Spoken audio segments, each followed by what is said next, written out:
Hi students, how you doing? So today we're going to be talking about special right triangles. Our learning objectives today is be able to use the properties of a 45-45 90-degree triangle as well as a 30-60 90-degree triangle. Okay, so if we have a 30-60 90-degree triangle, we start off here and take a look at this equilateral triangle. So equilateral means all the angles are the same, so all the angles are going to be 60 degrees because remember, triangle has to add up to 180 degrees for the interior angles. And all the sides will also be congruent as well. So if we go ahead and split this in half, we are now going to have, if you take half of the 60 at the top, that becomes a 30 at the top. And then we've got a 90-degree angle and we have our 60-degree angle. So this becomes a 30-60 90-degree triangle. So our properties for a 30-60 90-degree triangle is that the side opposite the 30-degree side is the shortest side. So that's x. The side opposite the 60-degree side is the medium side, so x squared of 3, and the side opposite the hypotenuse is going to be twice the shortest side, so 2 times x. So we take a look here, we want to find the missing value of the side here, of the two sides. So I'm going to start off, I've got a 30-60 90-degree triangle, and the side that I have is opposite the 30-degree side. So that means 5 is my x. So this is my x right here. Opposite the 60-degree side is going to be x times the square root of 3. So y is just going to be 5 times the square root of 3. And opposite the hypotenuse is 2 times x. So 2 times 5 gives me 10.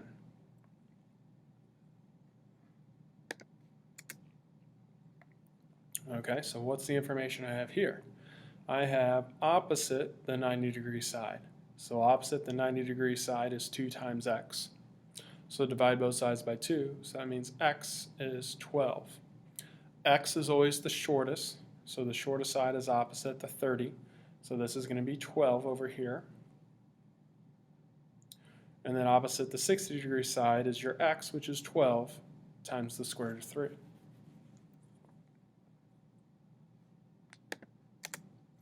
Okay, so what is the information I have? I have opposite the 60-degree side. So I know 12 equals x times the square root of 3. So then I'm going to divide both sides by the square root of 3. So x equals 12 divided by the square root of 3. And then what I'm going to do is we call rationalize the denominator. So whatever's in the denominator, if there's a radical, you're going to multiply the top and the bottom by that number. The reason why we do that is because now you have 12 times the square root of 3 over square root of 3 times the square root of 3 is just 3. So now we can reduce 12 divided by 3 is 4. So you have 4 times the square root of 3 for my x. So that's the shortest side, so this would be 4 times the square root of 3. Opposite the hypotenuse is twice that, so 2 times 4 square root of 3 is 8 square root of 3.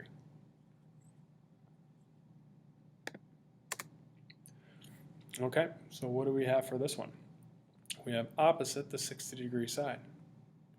So I know 8 times the square root of 3 is equal to x times the square root of 3, because that's opposite the 60-degree side. So then I would divide both sides by the square root of 3, and those cancel. So x equals 8. So my shortest side is opposite the 30, so this is 8. And then the hypotenuse is 2 times that, so 2 times 8 gives you 16.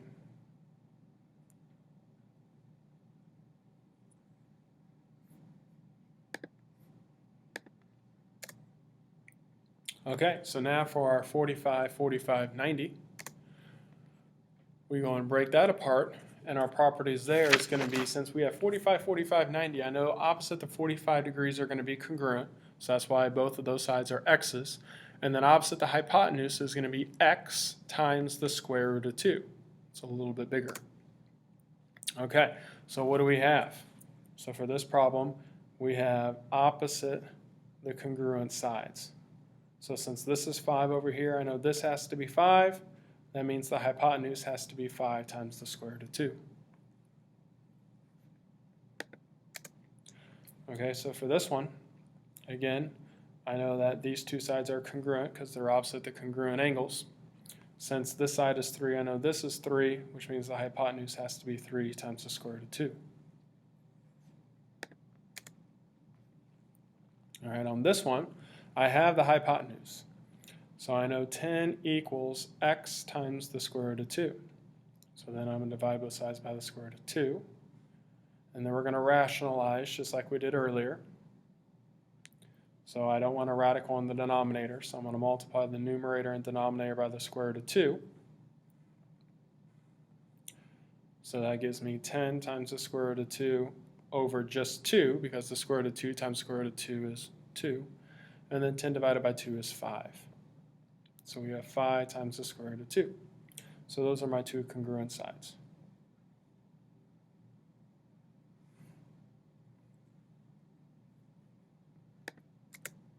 Okay. What do I have? I have opposite the hypotenuse. So I know 5 times the square root of 2 equals x times the square root of 2. Divide both sides by the square root of 2. The radicals cancel, so we have x equals 5.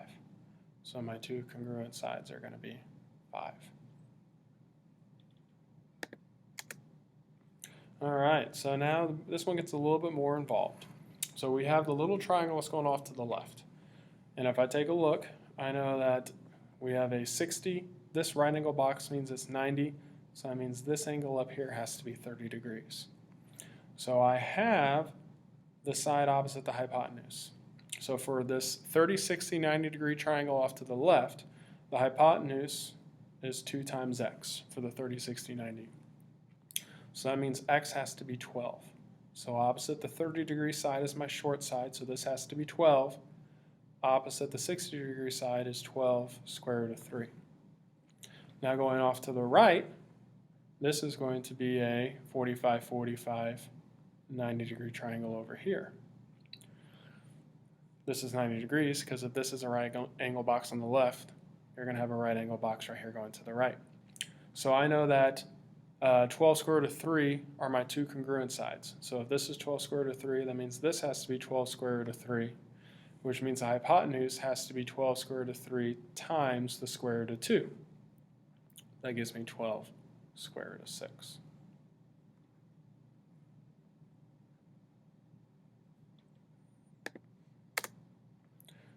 Okay, taking a look at this triangle.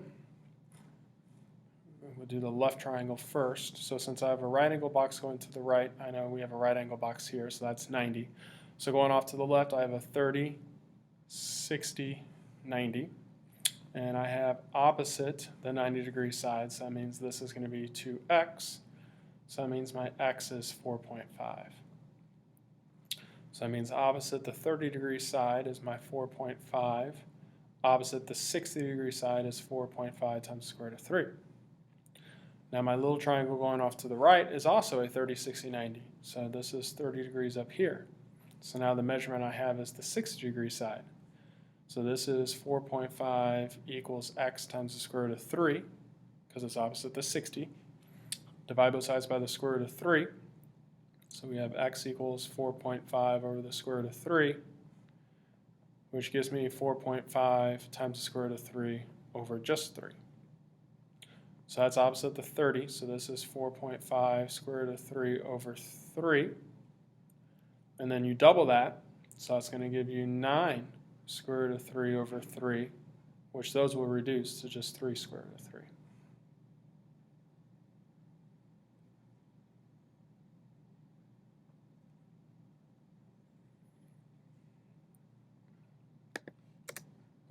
Okay, so going back to earlier what we talked about, we have a 30, 60, 90 degree triangle. I know the opposite of the 30 degree side here was the 1, and we knew that this was 2. Well, then that means over here would have to be 1 square root of 3, since this was my x, the 1 was my x. So sine of 60, so here's 60 right here. Sine is opposite over the hypotenuse, so this would be square root of 3 over 2. Cosine would be adjacent over hypotenuse, so this would be 1/2. Tangent is opposite over adjacent, so that's going to be square root of 3. Cosecant, the reciprocal of sine, so this is 2 over the square root of 3. Secant's the reciprocal of cosine, so that's 2 over 1. Cotangent is the reciprocal of tangent, so this would be 1 over the square root of 3.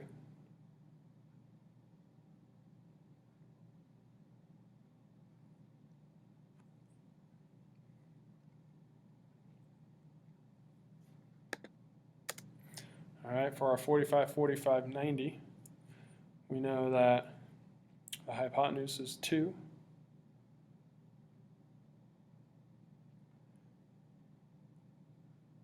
And we'll say that this is radical 2, this is radical 2.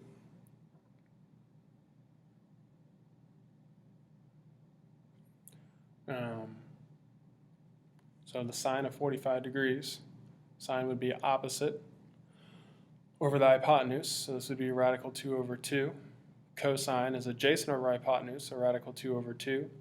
Tangent is going to be opposite over adjacent, so this would be radical 2 over 2 divided by radical 2 over 2, which reduces to 1. Cosecant, the reciprocal of sine, so this would be 2 over radical 2. Secant, again, is the reciprocal of cosine, so this is 2 over radical 2. And cotangent is the reciprocal of tangent, which again is just going to be 1. All right. And that's it for today.